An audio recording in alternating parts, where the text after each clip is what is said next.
Good morning, good afternoon, everyone. I am Benjamin Carlton, and welcome to the Power of Narratives, telling new stories to move from welfare to well-being. Next.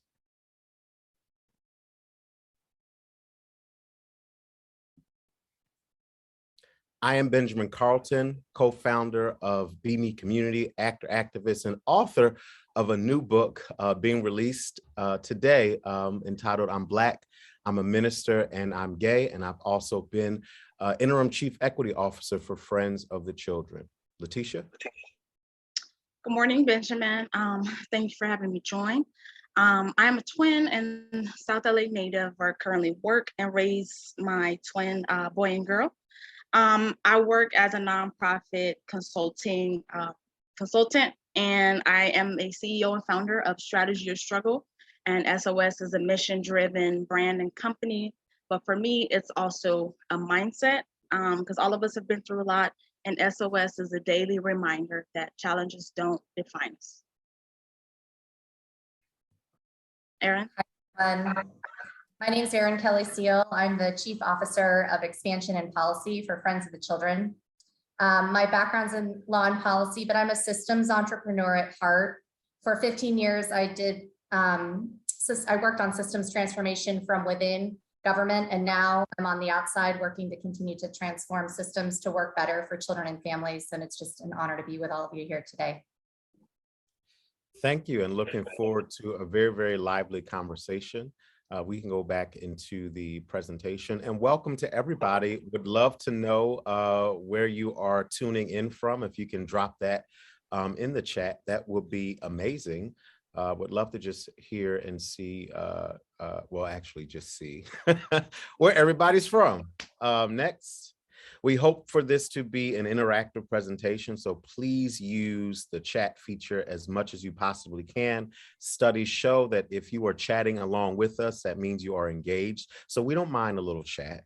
But the goals for the webinar are understanding the power of narratives and how using narratives can really push you in a direction of either moving forward or staying where you are. And how do we apply that to foster care and systems change? And then how do we identify the things that you can do right now to leverage the power of narratives, remove stigma, and change systems and raise support for what you want to do? You won't all the answers in this 1 hour webinar.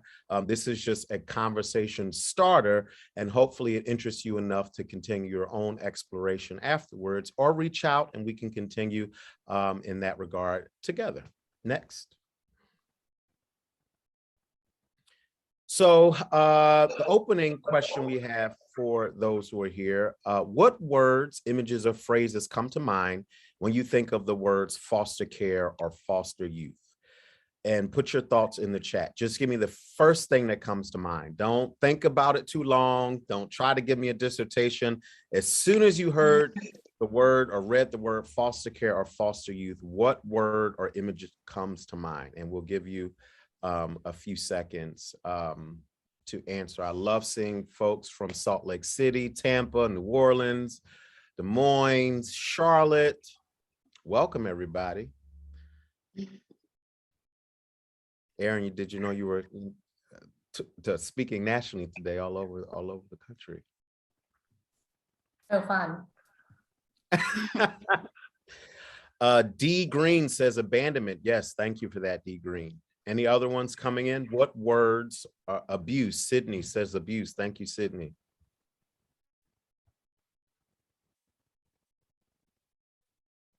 Erica says remove. Yes, thank you, Erica, for that. Keep them coming. What is the first word you think about when you hear foster care, foster youth? Carmine says trauma. Thank you, Carmine. I appreciate that.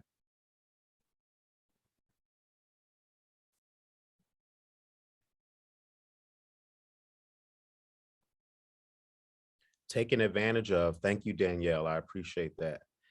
And maybe Erin, as we, are waiting for more words to come in, asset framing and narrative change training, what were some of the first things that, came to your mind when you thought about foster care and foster youth? That's a great question. I think I also thought about the word neglected. And I think I thought about the word struggle. Thank you. A few more have come in.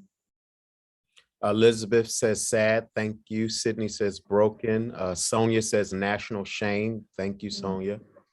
Yep. Thank you. And the reason why I asked this question, and we posed it at the start, is because the stories you tell become the life that you live. The stories you tell are the narratives that shape policy, that shape solution building, that shape community building. And so if our narratives are all based in very deficit framed words that speak to struggle, words that identify the person as the problem, then we will come to the table with solutions to try to fix all of those deficit framed words. Next, please.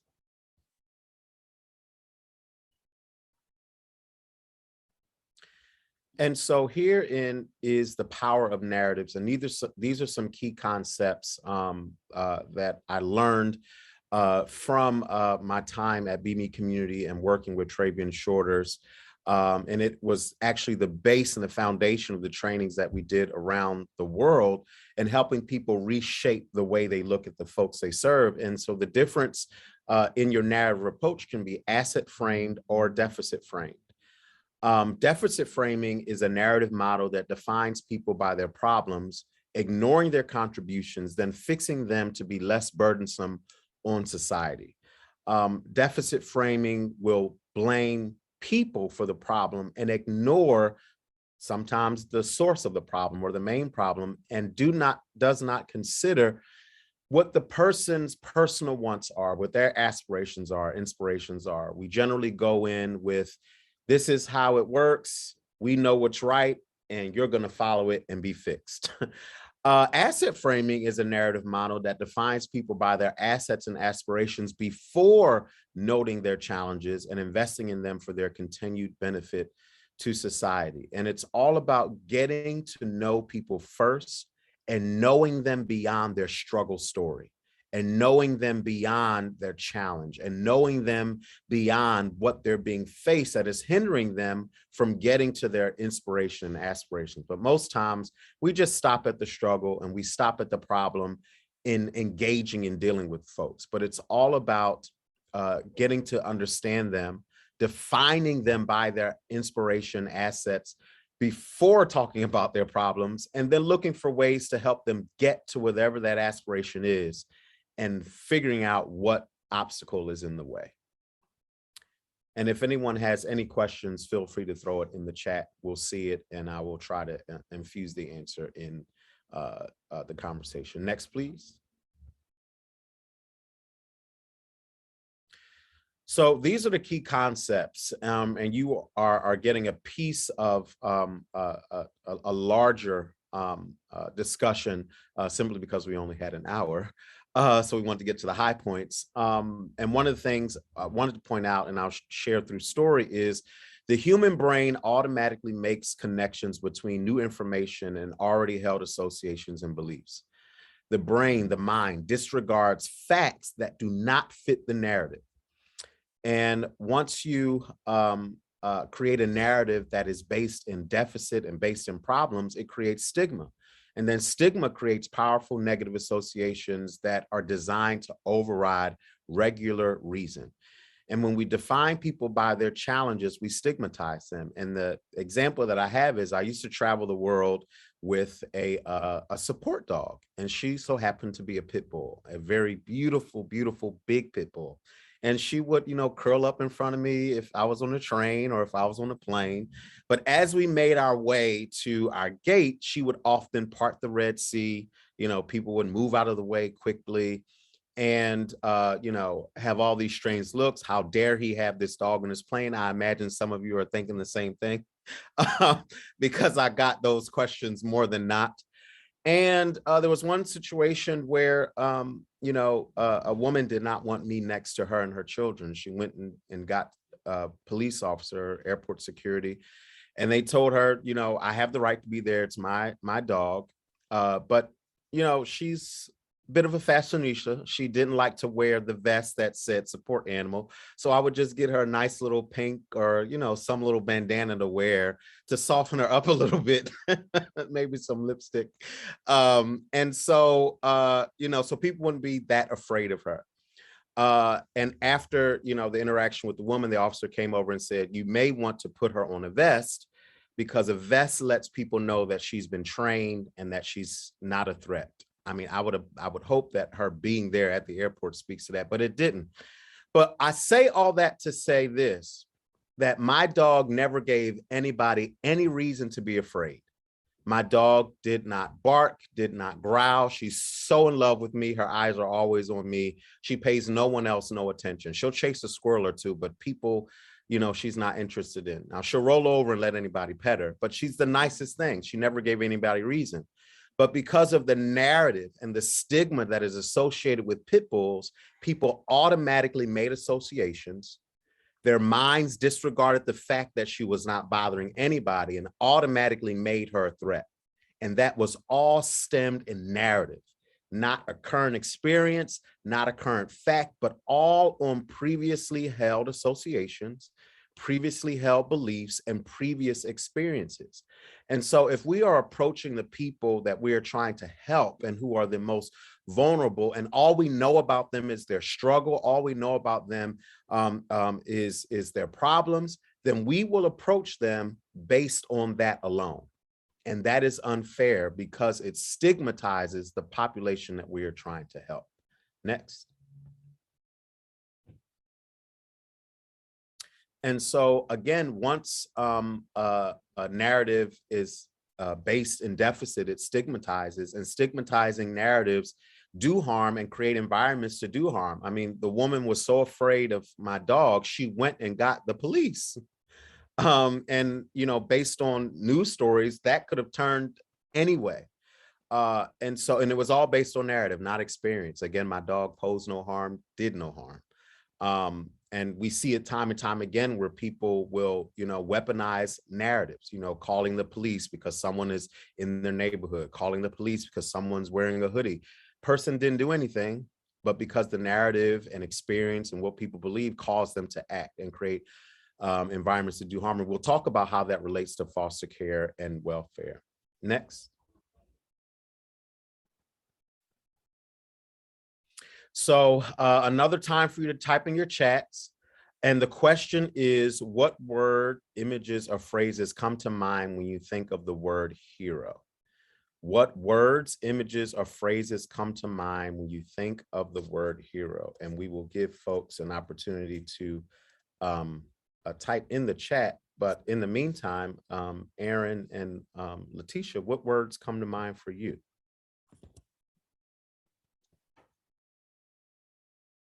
Powers, superpowers. Yep. Strength. Mm-hmm.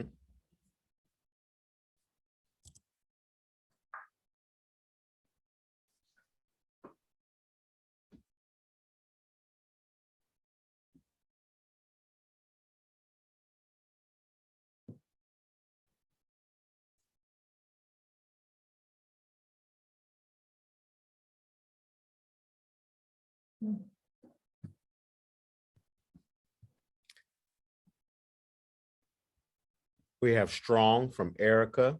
Letitia, sidekick. Saves the day. Yes, thank you, Sydney.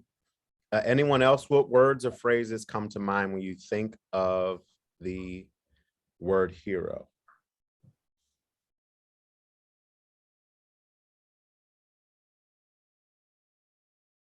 Saves people. Thank you, Sonia. Appreciate that.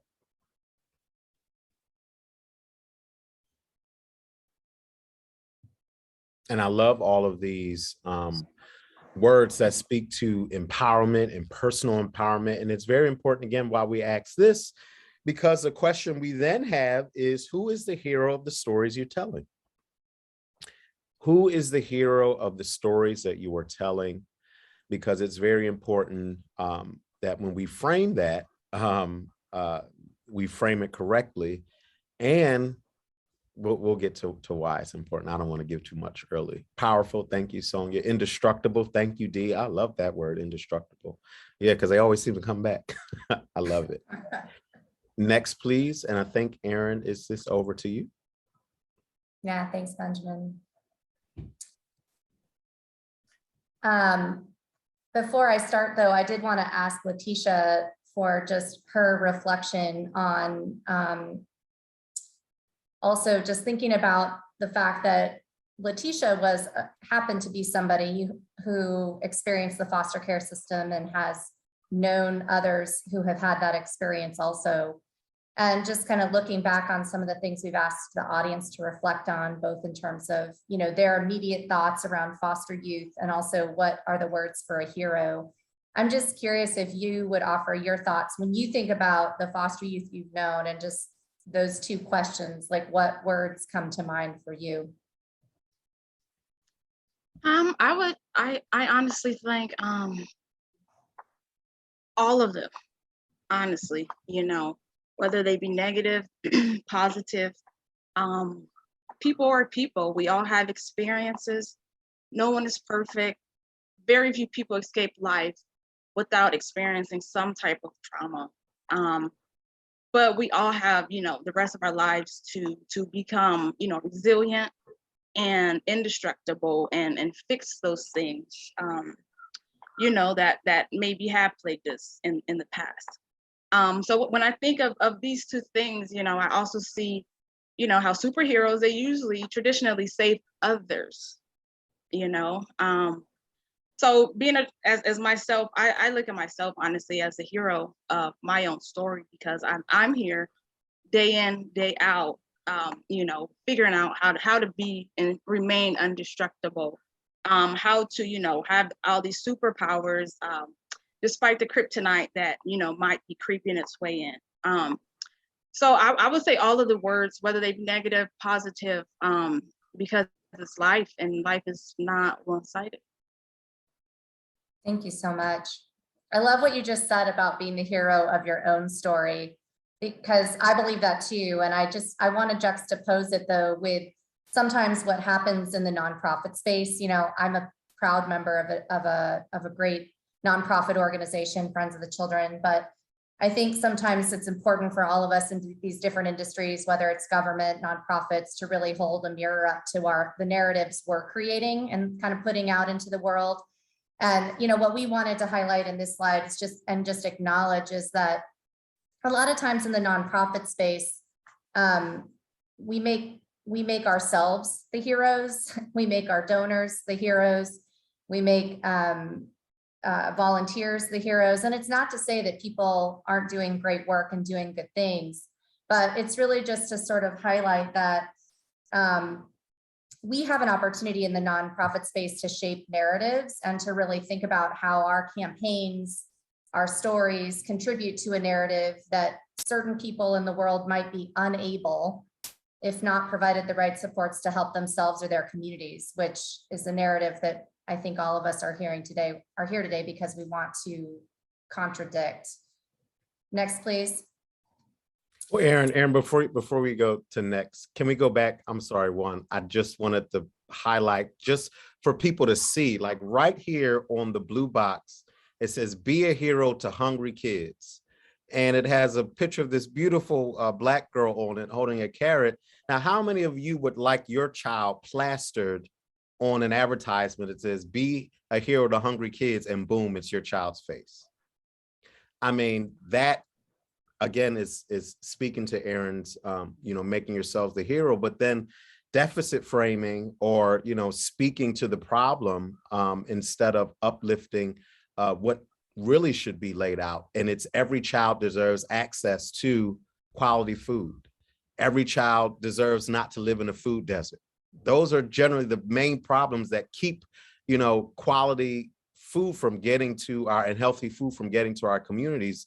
But we stopped at "Be a hero to hungry kids." How about "Be a hero"? Every child deserves a healthy meal. but there's simple ways that we can, change this and really speak to the aspirations and inspirations and the problems in what we're trying to solve. But just wanted to point that out right there live on the screen. Thank you, Erin. Next. Thanks, Benjamin. So we wanted to spend some time today, talking about and thinking about the narratives that drive the policy and the practice of the child welfare and the foster care system. And so I'm going to shift gears into that space right now. This particular article, the hero ? Villain ? Those are from us. That's the top of the slide, so it's a little bit indistinguishable. But the actual title of this article was "How to Be a Hero." How to be the hero that a foster child needs. And I want to just sort of pose the question. I won't ask you to put it in the chat, but just think to yourself for a minute.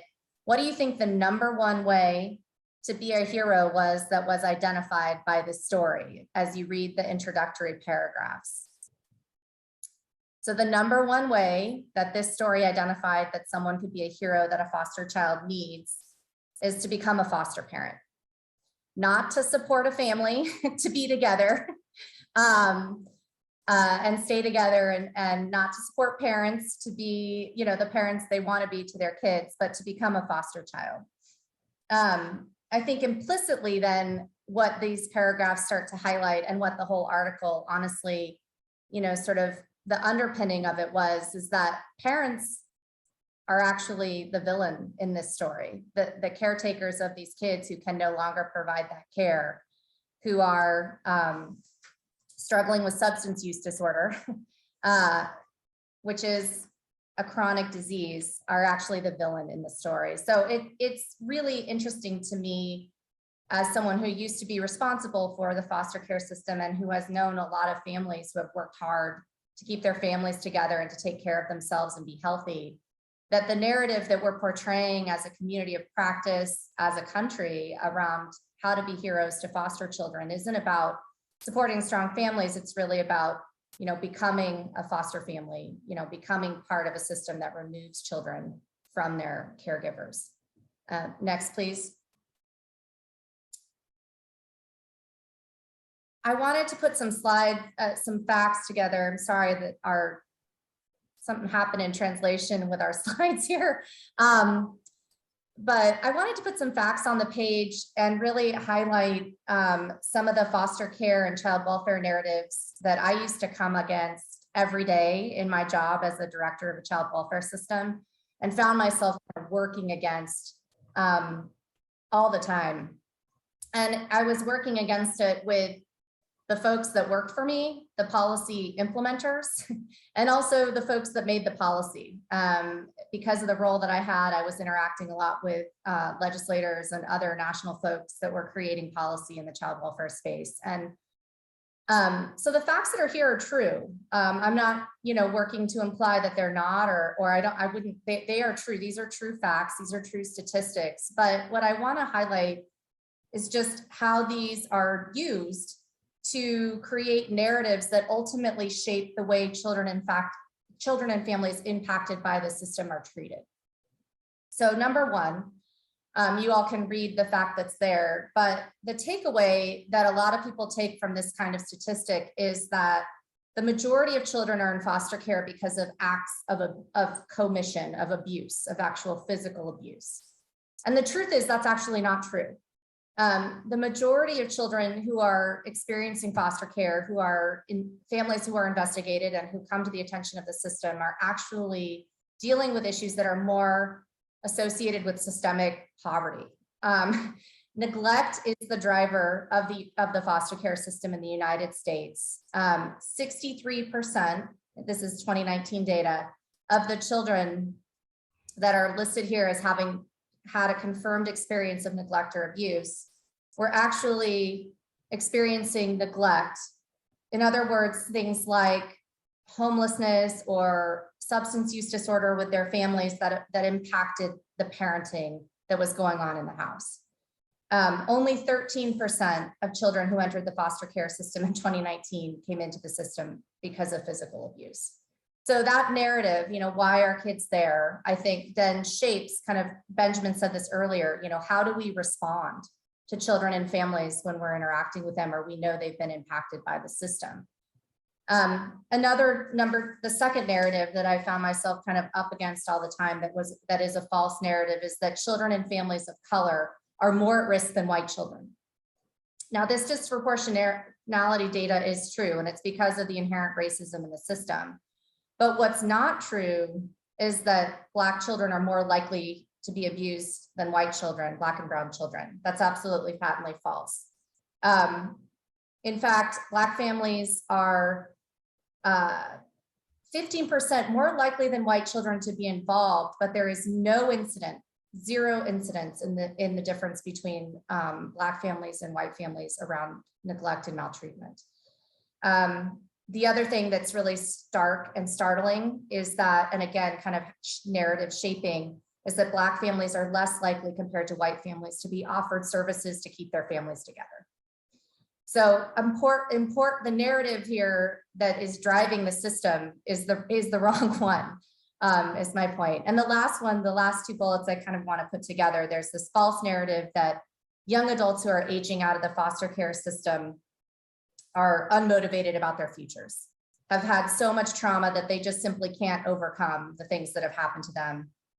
And the truth is that maybe they didn't have the right supports to get there, but they have hopes and dreams and aspirations, just like every other young person in this country. And all it would take to help them get there would be the support that they need in order to achieve those hopes and dreams. They may have lived through trauma and transition and changes in their education circumstance that drove some of the outcomes that you see here, but that doesn't speak to kind of who they are and what they're capable of. So I did want to share a video from a great organization called Foster Care to Success. They're about 30 years old. They provide subsidies for college and for supports for foster youth across the country. And I think this video highlights the impact, Benjamin was talking about earlier, that those stigmatizing narratives and how they shape the lives of the individuals that we're trying to help or serve.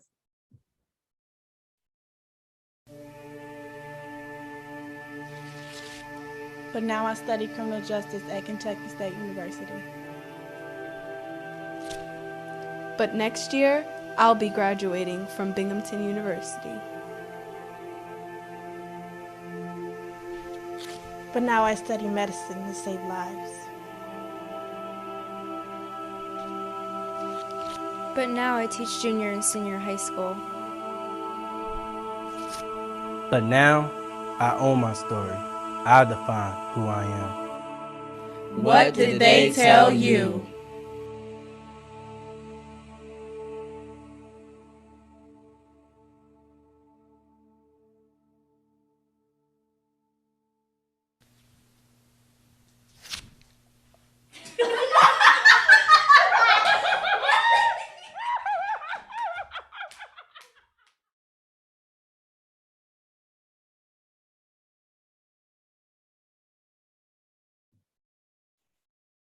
We had to keep that little part at the end there just to lighten the mood a little bit.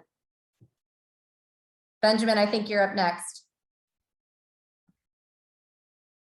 Thank you. My video's locked.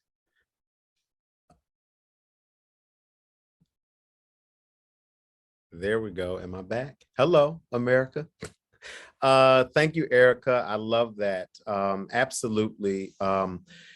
And can we bring the presentation back up? The reason why narrative is so important is because someone lives at the end of the narrative that's being told. We hear the commonly shared facts.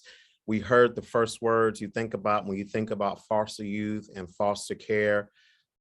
People live at the end of those words, right? And so when you're constantly telling foster youth, only half of you will graduate high school, only 30% of you will pursue higher education, those plant seeds that speak to the inspiration for that person that you're speaking about. Next, please. So it's very important that, and most people will, say, well, what about the facts? What about the facts? Facts are very important. But all of the facts need to be shared. In the list we just looked at, those were some staggering facts, but missing are what are the aspirations and inspirations? What do the other half of foster youth who go on to complete high school and go on to pursue higher education, what are they doing? What motivated them to get there? And why aren't we telling those stories? And always focusing on the deficit. And that's because it's innate. It's human nature to try to focus on the problem and fix the problem. But we've been trained the wrong way. We've been trained to make people the problem and ignore the system that is contributing to that person and the struggles that they face. It's like taking a person out of a burning building, treating them, fixing them up, and then throwing them back into the burning building. You've addressed them, but you have not addressed the very thing that is causing the problem. And so now we want to talk about the story that you want to tell, right? What future do you want to create? And before we get there, I just have a question about the folks that you see on the screen. What is the first word that comes to mind when you think about these action figures and superheroes? And we'd love for you to use the chat. And while folks are chatting in, maybe Aaron and Letitia can chime in, you know, what's the first word that comes to mind when you think about these action figures and superheroes?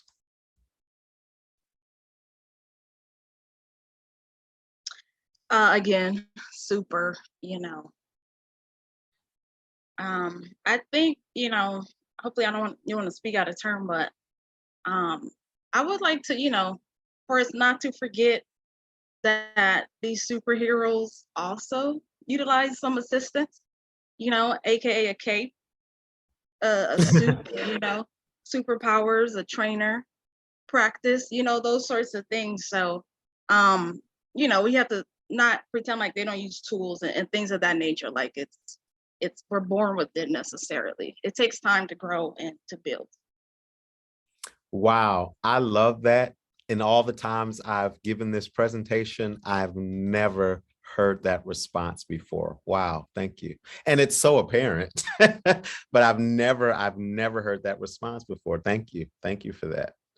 Now, if you hear it again, Letitia, you know, I'll send you a few dollars because I'm stealing it. Please do. Just a couple days. A couple. We have please do.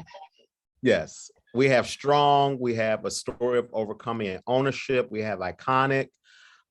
Thank you. Aaron, I'm sorry I cut you off. No, I can't say it any better than Letitia did. I love it. Let's hear from our audience members.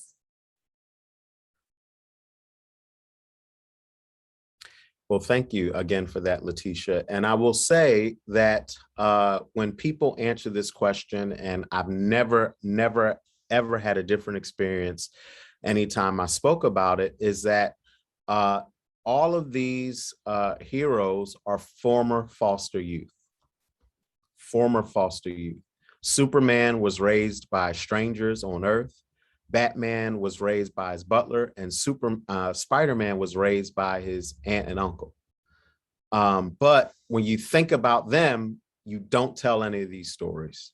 You don't immediately think of the words that we heard at the beginning of the conversation: sad, removed, trauma, taken advantage of, broken, national shame. We don't think about these words when we think about these action figures and heroes because it's not in our frame of reference, but it's a part of their journey. Foster care and being foster youth have been a part of their journey. So how do we then start tying more asset framed words to the folks that we're trying to serve? And how do we make them the hero of the story? And so, Letitia, if I have a question for you, and you can take us to all of us. How can we make children and families impacted by foster care our heroes in our stories? How do we make children and families impacted by foster care the heroes of our stories, the heroes of the stories that we tell about foster care? I would say, you know, at first, have to see them as, heroes, see them as valuable. Again, not lead with deficits, lead with inspiration, and positivity, and it's about just being a better person overall, and the sky is the limit, pretty much. So I think if we can look at what's worked, pretty much, and what hasn't worked as well. I think, moving forward, I think we'd be able to lift up those stories again. Like we said, we have to lift up those stories, those heroes that are oftentimes, that have no voice after they turn 25, 26. So we have to say, what are they doing? And not, not have the bar be survival, pretty much. And how can we help you thrive today? We understand you have things going on, as we all do. It's life. But how can we move past this? How can we get you to the next level where you want to be, where you can be, where you should be? Because we have to detach ourselves from the struggles that we go through, and recognize that we still have a future, a whole life ahead of us, pretty much.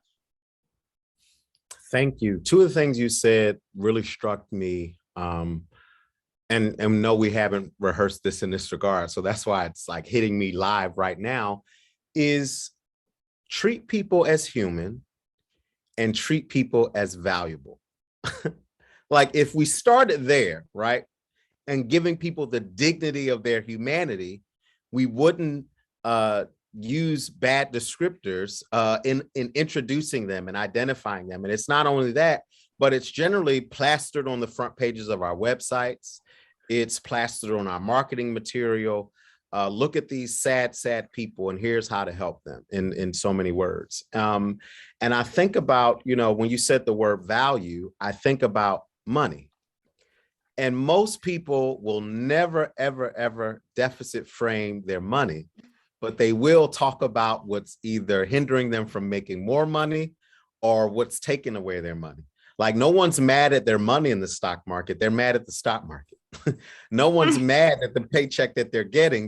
They're mad because, they haven't gotten that raise, or their job is not paying them more, or, whatever the case is. But no one ever says, man, money's, terrible. My money's, So if we regarded the folks that we are serving as valuable, right, and invested in them to help them get to their inspiration and aspirations, and seeing people as human, that is the way we make people the heroes of the stories that we tell, by giving them some dignity, humanity, and value. Thank you, Letitia. I really appreciate that. Aaron, now, we have been working together in this regard for some time now.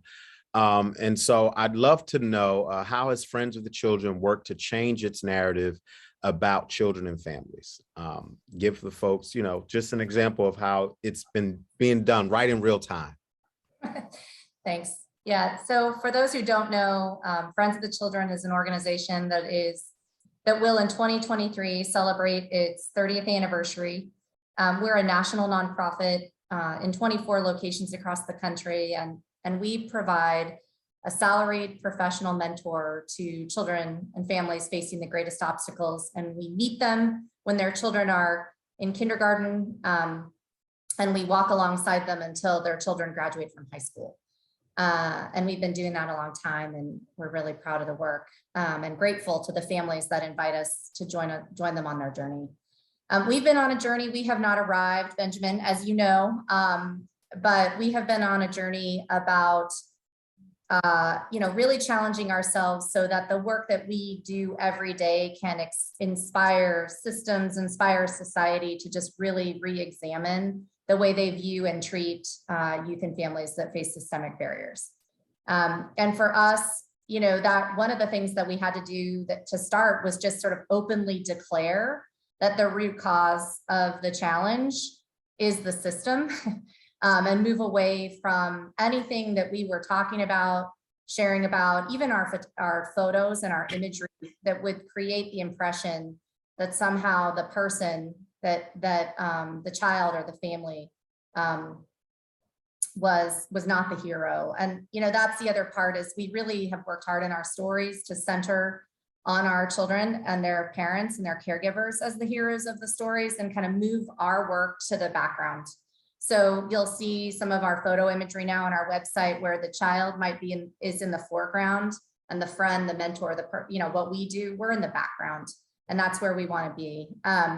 We've changed our language, really intentionally moving to people first language, and, changing words from help to support, and really thinking about the way that we intentionally move away from statistics or data that might contribute to some of the stigmatizing narratives that we were talking about earlier, and move toward the lead in everything we do around defining our children and our caregivers by their hopes and aspirations. So we even started reporting out on different outcome data.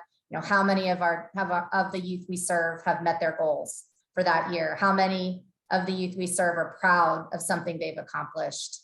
Not just, how many succeeded in school or succeeded around some of the outcome metrics that we've talked about for years. So for us, it's been a journey that we're still on. We still have a lot of work to do. And, I'll be honest, Benjamin, in the beginning, we had some folks that were part of our network that were concerned about some of this shift, that thought it might mean that we would lose supporters. And I think what's actually happened is we've actually gained more respect, more support. And it's been a great ride for us. Now, can you just for a few moments talk about that last piece? Because I run into that all the time, where people think, well, if we stop telling stories about the problem, we're going to lose support. And that is when trying to understand how to not tell deficit frame stories, that's the first action people go to. Well, let's stop telling bad stories. It's like, no, it's not. You're not telling the truth. You're just telling the full truth, right? The full truth includes noting people by their aspirations, their inspirations, their hopes, before noting their challenges. Like, this is a child who wants to eat. The challenge is they live in the food desert, right? You don't start off with this, here's a hungry child. No, this food desert is causing many families to deal with hunger, right? So how has Friends, garnered that support or heard feedback that, we're at the beginning was like, well, no, we're going to lose support. We have to tell the story. And now that we're telling asset frame stories, how has support come along? I think the first way is what you described, which is, we really had to kind of, we had to debunk this idea that we couldn't talk about the challenges at all, the children in space. For us, part of our core identity is that we seek out an invitation from families who are facing the greatest number of systemic barriers. We seek to be invited into their lives for 12 plus years, and we commit that we'll stay with them no matter what. So we had a lot of back and forth about, well, how do we talk about those barriers? The way we used to talk about it were statistics about the challenges that our caregivers had experienced. And we've really worked hard to stop doing that, because we realized that we were kind of feeding a narrative that parents somehow, weren't, because they were challenged, their child was going to be challenged. And we weren't sharing the full story, that maybe the parent just didn't have the supports they needed to graduate from high school. But that's why but they want their child to graduate from high school. And so they've said yes to a friend. So we were creating an incomplete picture and feeding a narrative bias and a false narrative that we've really tried to move away from. But we do think it's important for us as, folks who seek to empower, to really give voice to our youth and caregivers about the challenges they're facing and what the root cause issues are that are driving the challenge that they face in their lives. And I've so appreciated learning from Letitia, who happens to be one of our great parents that we learn from. Not defining folks by their struggle, but giving them the chance to tell us, this is what I'm struggling with, this is the help that I need. to overcome it. Here's what I want to do for myself, and here's what you could do to support me in that work.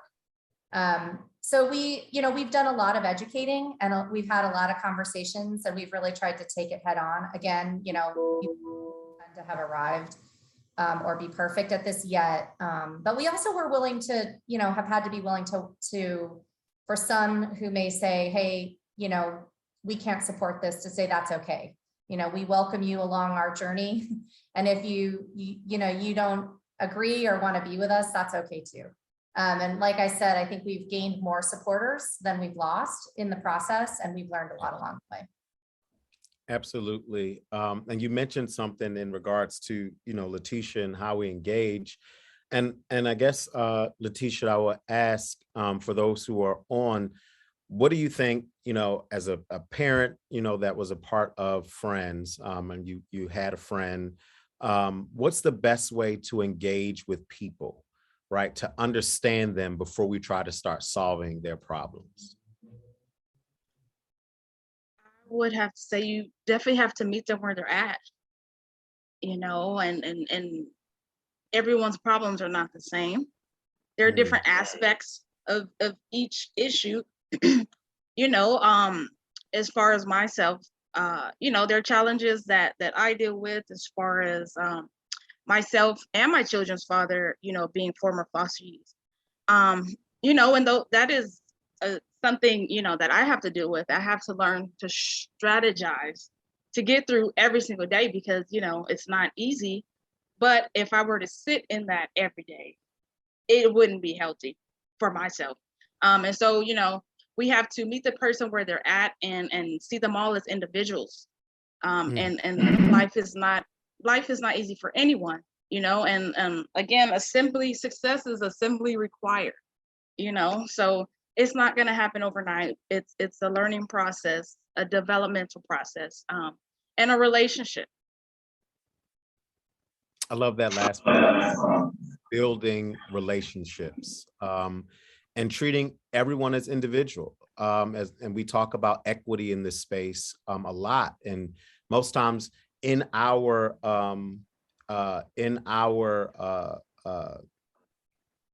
efforts, our goodwill, right? We will to do good. No one wakes up in this space and says, how can I, insult people today? How can I harm people today? None of us think about that. We're thinking about how to solve problems. We're thinking about how to bring solutions to the table. And so in that effort, getting to know the folks that you're serving, treating them as individuals and building those relationships is absolutely key to developing solutions. Aaron, were you going to say something before we move to the, okay. Great. You can put the next slide up. Thank you. Sonia Champion, thank you for that. A child who wants to eat versus this is a hungry child. Not going to forget that. It's so important. It's so important. The child is not hungry because the child wants to be hungry. There's a reason. This child wants to eat. And here are the things that are hindering that child from eating. And so I want everyone to think about this. Think about one of your own client impact stories, or a story that your organization tells when it's time to fundraise, when it's time to friend raise. And think about how you can center the narrative around the folks that you are serving, or an individual that you are serving being the hero of that story. And then how can you tell the story of your organization where you are serving the folks who are in need and keeping them as the hero? Who saves the day? Is it them saving themselves? Is it you providing them the resources to save themselves? Aaron, I really loved what you said earlier about most people don't have the tools and the resources, and are uninformed sometimes about the very things that are hindering them from achieving their goals. Like most families who are, as Letitia said, who are struggling with so many different things in a day, don't think about the community being a food desert. Don't think about the intentionality about a supermarket not being available, right? That's that's on a whole nother level. And you have the activists and the community folks that are in there who are fighting those challenges and worried about that. But the everyday person doesn't know about the actual things that are hindering them from getting to their aspirations. So it's very, very important, that we tell the full story.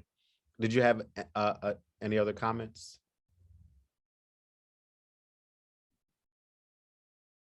Great. We can move on to the next slide.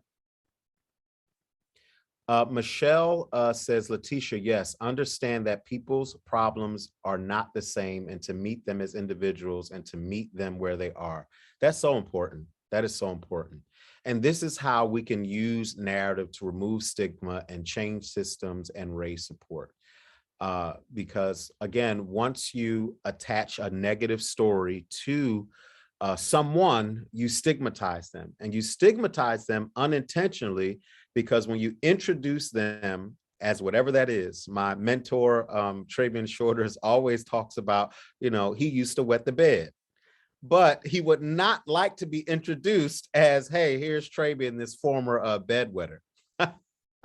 I mean, how you introduce someone, right, speaks to how people receive them. And once you introduce them in a deficit framed, a negative story, a problem story, people then receive them as that and begin to engage with them as that. Here's this hungry child. So you start getting that child food versus here's a child that lives in a community where there's no supermarket. Oh, wow. Well, we need to work on getting a supermarket in that community. So the story and the narrative is so important in how we solve the actual problem. We're still telling the truth. That child lives in a food desert. That's the truth. Now, how do we solve it? Versus this is a hungry child. Let me get them some food. Next, please. So,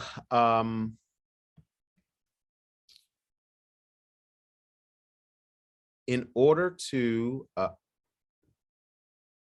wait, did I? Is this you, Aaron?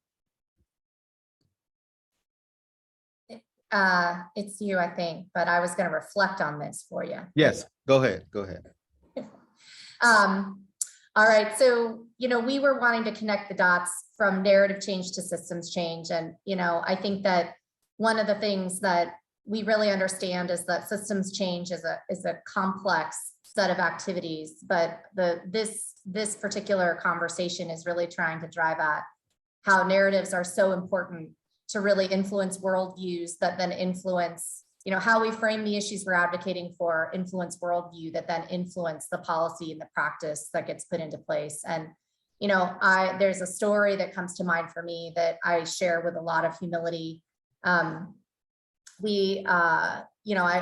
said I ran a child welfare system, and I was informed that in one of the communities we worked in, there was a grandmother who had painted on the side of her van that that child welfare had kidnapped her child, and that she was getting attention in the news, and she was speaking out about her frustration about the work that the impact the child welfare system had on her and the family. And so when I asked the team, tell me what happened, what they told me was that this grandmother, who was a Black grandmother, was raising several children already in a really small home, hadn't been approved to be a relative caregiver because the policies we had in place said her home was too small and she was too far along in years to be the caretaker for this young child. And then they told me that at one of the visits, she had tried to take the child without authorization to do that. She had been allowed a visit in the park, and she had grabbed the child and tried to run back to her car. And so she had been suspended from even visiting the child. I asked to have a meeting with her, and she was gracious enough to meet with me. And when I got to hear her story from her perspective, what she shared was just the love of her grandbaby and the fact that she wanted to raise that grandbaby as her own, and that the system had put barrier after barrier in her way to doing that. And she felt like she had no other choice. And unfortunately, by the time I was able to have this conversation with her, her grandbaby had been adopted by a white family, and her heart was broken. And I just want to say that to me, the narrative here, there were so many false narratives and stories along the way that had portrayed this grandmother as the villain in this story, right? Like the system was seeing her as the problem. And I remember just being stunned and thinking, what if we had seen this woman as the hero, the woman who was trying to swoop in and save the day and save her grandbaby when, that baby's parents weren't able to be, a safe caretaker for him. And honestly, my heart still breaks about it. And when somebody asked me, how do I feel about her driving her van in the community? I said, it's a good reminder to all of us about the importance of making families the heroes of their own story.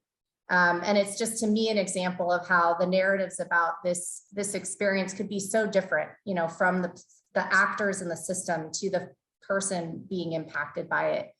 And I hope the power of narratives can really start to shift, and we can start to promote families as the heroes of these stories more, which I firmly believe will change the way the child welfare system acts, and also the way that then people who make policy around child welfare system create policy.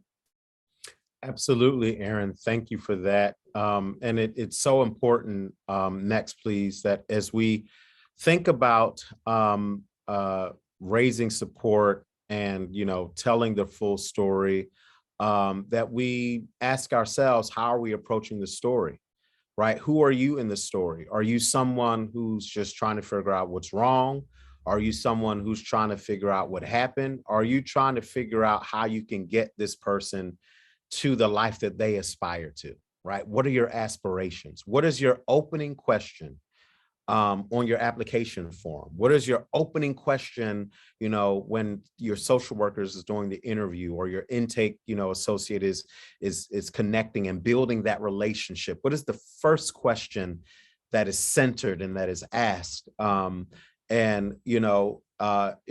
As we talk about system issues, it always boggles me that some systems are willing to pay a stranger, invest in a stranger to take care of a child, but not take that same money and invest in making sure that family stays whole, as safe as possible. And so very important to ask these questions next. And I know we are closing in 3 minutes.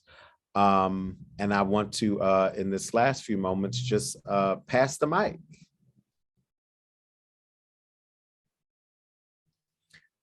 How do you inspire folks in your network, Letitia, to achieve their hopes and dreams? Because I know you work with a lot of entrepreneurs and people who are, chasing their dreams. What's your first interaction? How do you inspire them? Again, lead with inspiration. Again, because we could spend 10 minutes talking about, what you're going through, all your struggles, or we could spend that same 10 minutes, 2 of them talking about what you're going through, but the other 8, perhaps how we're going to get you to, the next level. What are your aspirations, and what are the tools that you need to get you there? Thank you so much. And Erin, how do we lead narratives from going from welfare to well-being? We got about 2 minutes left. I'm going to quote LaTosha Brown. She spoke yesterday, and she challenged us to think about a system where we center on love and humanity. I feel like that's the key. Absolutely. That's so, well, there you go. That's right to the heart of it. Michelle says, yes, those of us who control whose story is told shapes the audience perspective. So true. Exactly what happened with that grandmother. So true. And so when we're talking about where to intervene, as we are the solutions in telling stories, the intervention absolutely comes with those who are controlling the story. Speak to those who are controlling the story, and we can really move from welfare to well-being. Next, please. And so I want to close with this. When you have asset frame narratives will inspire people. People will inspire movements. Movements will inspire action. Action inspires support. Support inspires change, and change inspires funding. I've seen it happen in communities time and time again, where we start telling the story about this community that does not have a grocery store. We will find the people to rally behind it, and boom, next thing you know, we have a grocery store in that community. And it came from telling that asset frame narrative. So it's very, very important that we take inventory, take stock of the stories that we tell, and be able to answer 3 questions. Who was the hero? Who was the villain? And what story is being told at the end? Who was the hero? Who was the villain? And what story is being told at the end? Thank you so much.